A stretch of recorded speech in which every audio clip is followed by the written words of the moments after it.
काफ़ी अर्सो कराची में हुआ ऐं तो अॼु ॾींहं बि कराची ज़िंदा पिया उन दौर जी कराची खे ऐं अॼु दौर जी कराची खे जेकॾहिं कंपेयर कजे त तव्हांखे कहिड़ी कराची आहे? उन दौर वारी कराची ॾाढी वॾी आहे। उते सभ खां पहिरियों जेको आहे उहो आहे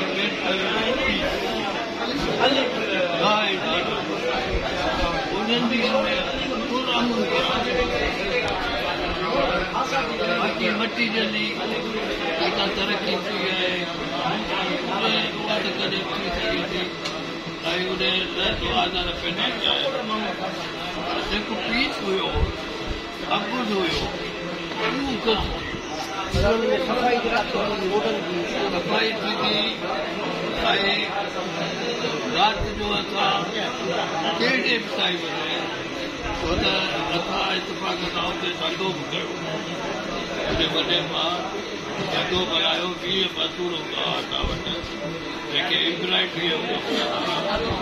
राति जो कमु हलंदो हो। राति जो असां 1 बजे 2 बजे झक दफ़ा 10 नंबर ते पाणी खणंदा भई कॾहिं कॾहिं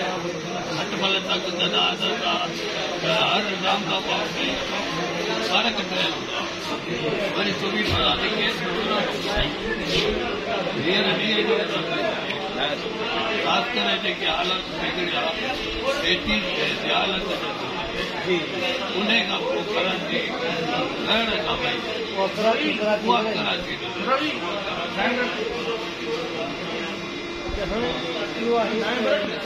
दादू बाग से काफ़ी टाइम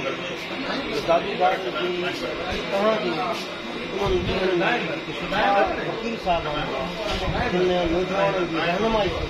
कई तव्हांखे उन्हनि जा नाला वकालत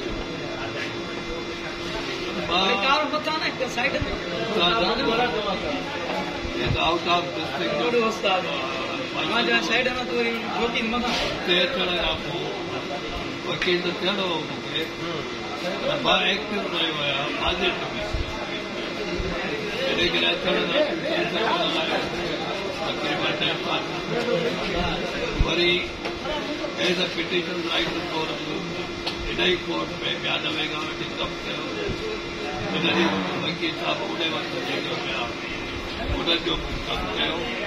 उहो रिकॉर्ड अॼु ॾींहं ताईं उन खां पोइ आऊं वकील त उन वक़्तु कैलिबर हुयो वकीलनि जो हू उथण में वेहण में ॻाल्हाइण ॿोलाइण में वकील लॻंदा हुआ ऐं हिकिड़ो डिसेंट जीअं तव्हां न त मुंहिंजी पहिरीं अली अहमद कुरैशी जेको मोस्ट सीनियर वकील मोस्ट सीनियर वकील हो उमिरि में बि सभिनी खां वॾो मुंहिंजी उन सां मुंहिंजो शौक़ु थियो उन सां प्रैक्टिस कयो पर मां महीनो बंदि कया साईं मूंखे जवाबु ॾेई छॾियो त मूं वटि कमु एतिरो कोन्हे ऐं तूं छा कंदे ॿिया असां कंहिं ॿिए खे पोइ मां मायूस थी अचे वरी मिस्टर बाबर रमज़ान साहिब खे केस कयो उन क़बूल कयो उन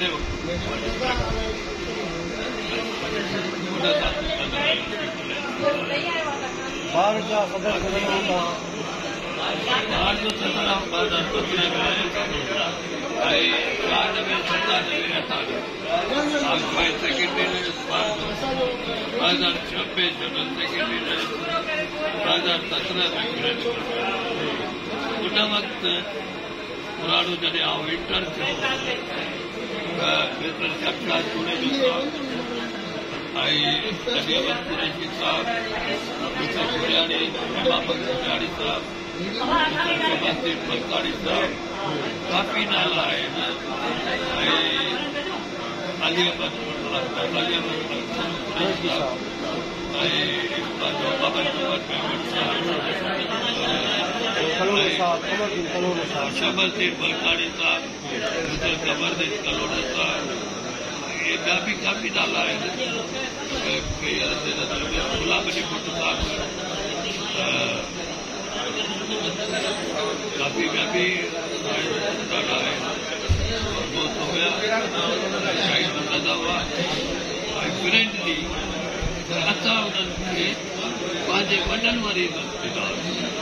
पछाड़ीअ ते असां पंहिंजे वॾनि वारी असांखे